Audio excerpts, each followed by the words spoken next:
ਦੋਸਤੋ ਅੱਜ ਮੈਂ ਤੁਹਾਡੇ ਨਾਲ ਇੱਕ ਖਾਸ ਗੱਲ ਕਰਨਾ ਚਾਹੁੰਦਾ ਕਿ ਸਾਡੇ ਭਾਰਤੀਆਂ ਨਾਲ ਕੁਝ ਘਟੀਆ ਲੋਕਾਂ ਨੇ ਕਿੰਨੀ ਬੁਰੀ ਅਤੇ ਵੱਡੀ ਚਾਲ ਖੇਲੀ ਹੈ ਕਿ ਅਸੀਂ ਆਪਣੀ ਉਸ ਸਭਿਅਤਾ ਦਾ ਮਜ਼ਾਕ ਉਡਾਉਂਦੇ ਹਾਂ। ਇੰਨਾ ਨੀਵਾਂ ਸਮਝਦੇ ਹਾਂ ਕਿ ਹਰ ਵਿਦੇਸ਼ੀ ਚੀਜ਼, ਵਿਦੇਸ਼ੀ ਗੱਲ, ਵਿਦੇਸ਼ੀ ਪੜ੍ਹਾਈ ਨੂੰ ਆਪਣੇ ਦੇਸੀ ਨਾਲੋਂ ਉੱਚਾ ਅਤੇ ਮਹਾਨ ਸਮਝਦੇ ਹਾਂ, ਜਦਕਿ ਅਸੀਂ ਉਸ ਵੇਲੇ ਸਾਰਿਆਂ ਤੋਂ ਅਮੀਰ, ਮਹਾਨ ਵਿਸ਼ਵਗੁਰੂ, ਵਿਗਿਆਨੀ ਅਤੇ ਬਾਦਸ਼ਾਹ ਸੀ ਜਦੋਂ ਵਿਦੇਸ਼ੀ ਦਖਲਅੰਦਾਜ਼ੀ ਨਹੀਂ ਸੀ। ਦੋਸਤੋ, ਇਸ ਦੀ ਸ਼ੁਰੂਆਤ ਉਸ ਵੇਲੇ ਹੋਈ ਜਦੋਂ ਅਸੀਂ ਵਿਦੇਸ਼ੀਆਂ ਦੇ ਗੁਲਾਮ ਸੀ। ਪਰ ਸਭ ਤੋਂ ਮਾੜੀ ਗੱਲ ਤਾਂ ਇਹ ਹੈ ਕਿ ਸਾਡੇ ਹੁਕਮਰਾਨ ਅੱਜ ਵੀ ਉਹਨਾਂ ਵਿਦੇਸ਼ੀਆਂ ਦੀ ਬੁਰੀ ਨੀਅਤ ਅਤੇ ਬੁਰੇ ਕੰਮਾਂ ਨੂੰ ਪੂਰਾ ਕਰਨ ਲਈ ਦਿਨ ਰਾਤ ਇੱਕ ਕਰ ਰਹੇ ਹਨ। ਦੋਸਤੋ, ਜੇ ਅਸੀਂ ਵਿਸ਼ਵ ਸ਼ਕਤੀ, ਵਿਸ਼ਵ ਗੁਰੂ, ਅਮੀਰ ਹੋਣਾ ਚਾਹੁੰਦੇ ਹਾਂ ਤਾਂ ਸਾਨੂੰ ਆਪਣੀ ਦੇਸੀ ਸਭਿਅਤਾ ਵੱਲ ਵਾਪਸ ਜਾਣਾ ਪਏਗਾ।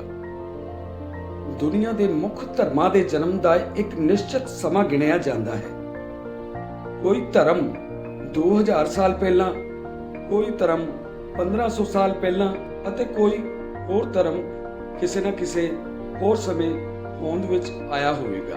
ਪਰ ਇਸੇ ਤਰ੍ਹਾਂ ਦੁਨੀਆ ਦਾ ਸਭ ਤੋਂ ਪ੍ਰਾਚੀਨ ਧਰਮ ਜਾਂ ਸਭਿਅਤਾ ਹੈ ਸਨਾਤਨ ਧਰਮ, ਜਿਸ ਦੇ ਹੋਂਦ ਵਿੱਚ ਆਉਣ ਦਾ ਸਮਾਂ 1.97 ਬਿਲੀਅਨ ਸਾਲ ਦੱਸਿਆ ਜਾਂਦਾ ਹੈ। ਵੈਸੇ ਤਾਂ ਸਨਾਤਨ ਧਰਮ ਦੇ ਪੰਡਿਤ ਜੀ ਜਦੋਂ ਵੀ ਹਵਨ ਵਗੈਰਾ ਕਰਦੇ ਨੇ, ਉਹ ਆਪਣੇ ਮੁਖ ਤੋਂ ਬੋਲਣ ਵਾਲੇ ਮੰਤਰਾਂ ਵਿੱਚ ਹਰ ਵਾਰ ਸਨਾਤਨ ਧਰਮ ਜਾਂ ਪ੍ਰਾਚੀਨ ਇੱਕਮਾਤਰ ਸਨਾਤਨ ਸਭਿਅਤਾ ਦੇ ਜਨਮ ਤੋਂ ਅੱਜ ਦੇ ਮੌਜੂਦਾ ਸਮੇਂ ਤੱਕ ਦੀ ਕੈਲਕੂਲੇਸ਼ਨ ਕਰਦੇ ਹਨ। ਪਰ ਸਾਡੇ ਦੇਸ਼ ਦੇ ਲੋਕ ਅੰਗਰੇਜ਼ਾਂ ਦਾ ਬਿਆਨ ਚਾਹੁੰਦੇ ਹਨ ਸੱਚ ਨੂੰ ਸੱਚ ਹੋਣ ਵਾਸਤੇ। ਕਾਰਲ ਸੈਗਨ ਨੇ ਕਿਹਾ ਕਿ ਓਨਲੀ ਕੋਸਮੋਲੋਜੀਕਲ ਕੈਲਕੂਲੇਸ਼ਨ ਆਫ ਹਿੰਦੂਜ਼ ਔਰ ਸਨਾਤਨ ਧਰਮ ਇਜ਼ 1.97 ਬਿਲੀਅਨ ਈਅਰਸ। ਪੂਰੀ ਦੁਨੀਆ ਨੂੰ ਸਭ ਤੋਂ ਪਹਿਲਾਂ ਤਾਰਿਆਂ ਦੀ ਭਾਸ਼ਾ ਵੀ ਭਾਰਤ ਨੇ ਹੀ ਦਿੱਤੀ ਹੈ, ਉਹ ਵੀ ਹਜ਼ਾਰਾਂ ਸਾਲ ਪਹਿਲਾਂ 1114 ਈਸਵੀ ਪੂਰਵ ਵਿੱਚ ਰਿਸ਼ੀ ਭਾਸਕਰਾਚਾਰਿਆ ਨੇ। ਮਨੁੱਖੀ ਇਤਿਹਾਸ ਵਿੱਚ ਸਮੁੰਦਰ ਉੱਤੇ ਪੁਲ ਵੀ ਭਾਰਤੀਆਂ ਨੇ ਹੀ ਸਭ ਤੋਂ ਪਹਿਲਾਂ ਬਣਾਇਆ, ਜਿਨ੍ਹਾਂ ਦੇ ਇੰਜੀਨੀਅਰ ਸਨ ਨਲ ਅਤੇ ਨੀਲ, ਜਿਨ੍ਹਾਂ ਦਾ ਜ਼ਿਕਰ ਰਾਮਾਇਣ ਵਿੱਚ ਆਉਂਦਾ ਹੈ। ਥੋੜਾ ਯਾਦ ਕਰਕੇ ਵੇਖੋ।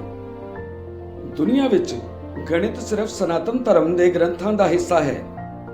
ਉਹ ਹਨ ਵੇਦ, ਸ਼ੁਲਭ ਸੂਤਰ, ਸ਼ਰੋਤ ਸੂਤਰ ਨਾਂ ਦੇ ਗ੍ਰੰਥ, ਜੋ ਬੋਧਾਇਨ ਰਿਸ਼ੀ ਨੇ ਪਾਇਥਾਗੋਰਸ ਤੋਂ ਵੀ 2800 ਸਾਲ ਪਹਿਲਾਂ ਗਣਿਤ ਉੱਤੇ ਲਿਖੇ ਸਨ। ਇੰਨਾ ਹੀ ਨਹੀਂ, ਨਿਊਟਨ ਤੋਂ ਵੀ 500 ਸਾਲ ਪਹਿਲਾਂ ਰਿਸ਼ੀ ਭਾਸਕਰਾਚਾਰਿਆ ਨੇ ਗੁਰੂਤਵਾਕਰਸ਼ਣ ਉੱਤੇ ਕਈ ਸਿਧਾਂਤ ਲਿਖੇ।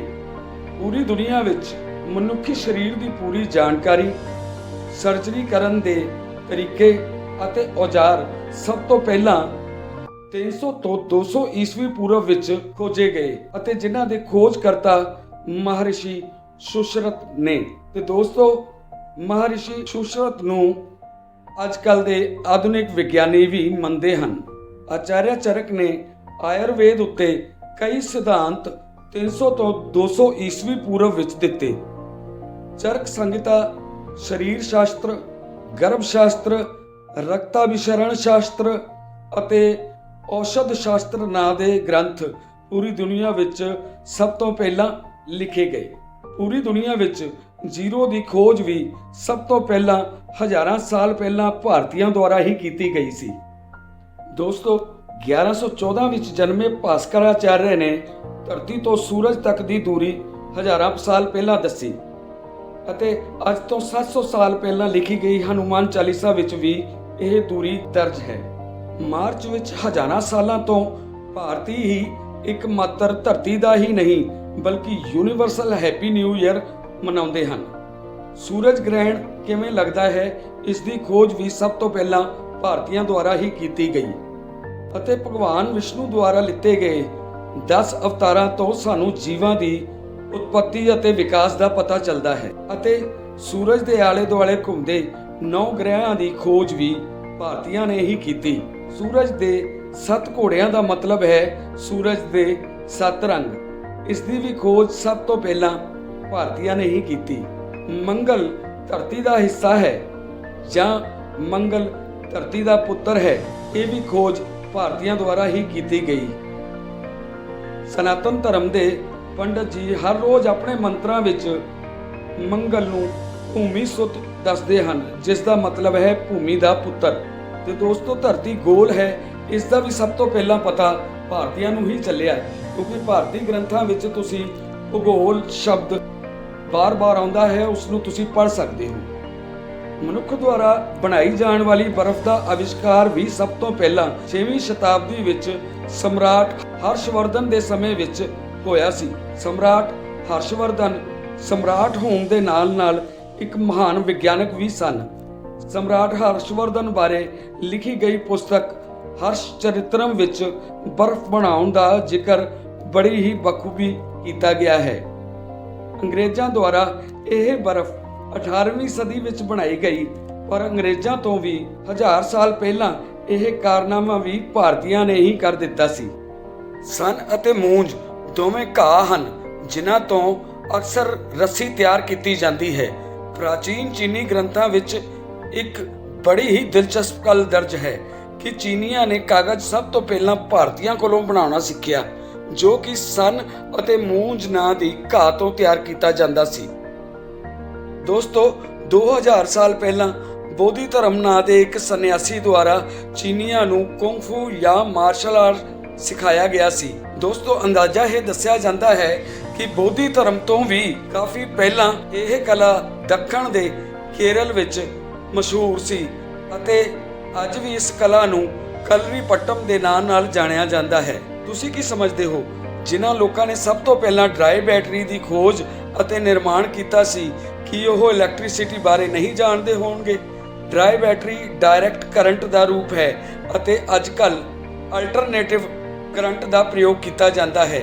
ਅੱਜ ਤੋਂ 2500 ਸਾਲ ਪਹਿਲਾਂ ਰਿਸ਼ੀ ਅਗਸਤ ਮੁਨੀ ਦੁਆਰਾ ਡਰਾਈ ਬੈਟਰੀ ਦਾ ਨਿਰਮਾਣ ਕੀਤਾ ਗਿਆ, ਜਿਸ ਦਾ ਜ਼ਿਕਰ ਉਹਨਾਂ ਦੁਆਰਾ ਲਿਖੇ ਗਏ ਗ੍ਰੰਥ ਅਗਸਤ ਸੰਹਿਤਾ ਵਿੱਚ ਵਿਸਤ੍ਰਿਤ ਰੂਪ ਵਿੱਚ ਦਰਜ ਹੈ ਅਤੇ ਅੱਜ ਦਾ ਆਧੁਨਿਕ ਵਿਗਿਆਨੀ ਵੀ ਇਸ ਗੱਲ ਨੂੰ ਸਵੀਕਾਰ ਕਰਦਾ ਹੈ। ਸੰਸਾਰ ਵਿੱਚ ਪਹੀਏ ਦੀ ਖੋਜ ਵੀ ਭਾਰਤੀਆਂ ਦੁਆਰਾ ਹੀ ਕੀਤੀ ਗਈ ਸੀ, ਜਿਸ ਦਾ ਸਬੂਤ ਸਾਨੂੰ ਸਿੰਧੂ ਘਾਟੀ ਦੀ ਸਭਿਅਤਾ ਦੀ ਖੋਜ ਵਜੋਂ ਕੀਤੀ ਗਈ ਖੁਦਾਈ ਅਤੇ ਯੂਪੀ ਦੇ ਸਨੌਲੀ ਦੀ ਖੁਦਾਈ ਤੋਂ ਪਤਾ ਚੱਲਦਾ ਹੈ, ਕਿਉਂਕਿ ਇਹਨਾਂ ਖੁਦਾਈਆਂ ਵਿੱਚ ਰੱਥ ਪ੍ਰਾਪਤ ਹੋ ਚੁੱਕੇ ਹਨ।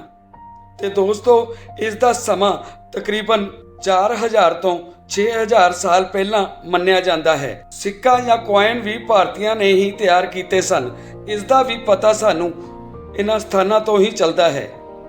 ਬੰਦੂਕ ਬੰਬ ਫੁੱਲਝੜੀ ਦਾ ਅਵਿਸ਼ਕਾਰ ਵੀ ਭਾਰਤੀਆਂ ਨੇ ਹੀ ਕੀਤਾ ਸੀ, ਜਿਵੇਂ ਕਿ ਆਧੁਨਿਕ ਬੰਬਾਂ ਦਾ ਅਵਿਸ਼ਕਾਰਕ ਜੇ ਰੋਬਰਟ ਓਪਨਹਾਈਮਰ ਨੂੰ ਕਿਹਾ ਜਾਂਦਾ ਹੈ, ਪਰ ਉਹ ਵੀ 2500 ਸਾਲ ਪਹਿਲਾਂ ਰਿਸ਼ੀ ਕਣਾਦ ਨੇ ਪਰਮਾਣੂ ਦਾ ਸਿਧਾਂਤ ਲਿਖ ਦਿੱਤਾ ਸੀ। ਤੇ ਦੋਸਤੋ ਖੇਤੀ ਕਰਨ ਦੇ ਪੁਰਾਣੇ ਉਪਕਰਣ ਅਤੇ ਵਿਧੀਆਂ ਜੋ ਕਿ ਖੇਤੀ ਦੀਆਂ ਮੂਲ ਸਨ, ਇਹਨਾਂ ਸਭ ਦਾ ਅਵਿਸ਼ਕਾਰ ਭਾਰਤੀਆਂ ਨੇ ਹੀ ਕੀਤਾ ਸੀ।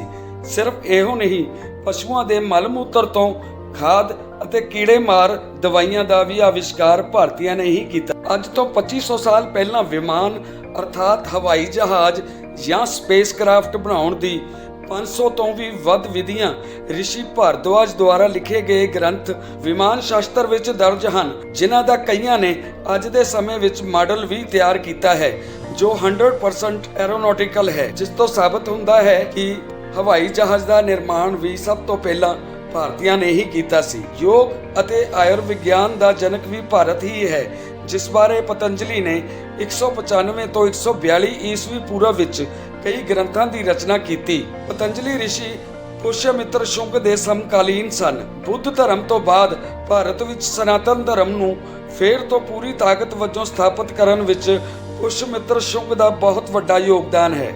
ਦੋਸਤੋ ਮੈਂ ਵਿਨੋਦ ਪੁਜਾਰੀ ਭਾਰਤ ਅਤੇ ਭਾਰਤੀਆਂ ਦੁਆਰਾ ਸਭ ਤੋਂ ਪਹਿਲਾਂ ਸੰਸਾਰ ਵਿੱਚ ਕੀਤੀਆਂ ਗਈਆਂ ਖੋਜਾਂ ਨੂੰ ਤੁਹਾਡੇ ਸਾਹਮਣੇ ਲਿਆਂਦਾ ਰਹਾਂਗਾ। ਵੀਡੀਓ ਵੇਖਣ ਤੇ ਤੁਹਾਡਾ ਧੰਨਵਾਦ। ਕਿਰਪਾ ਕਰਕੇ ਮੇਰੀਆਂ ਵੀਡੀਓਜ਼ ਨੂੰ ਲਾਈਕ, ਕਮੈਂਟਸ, ਸ਼ੇਅਰ ਕਰਦੇ ਰਹੋ। ਰਾਮ ਰਾਮ, ਸਤਿ ਸ਼੍ਰੀ ਅਕਾਲ, ਨਮਸਤੇ, ਸਲਾਮ।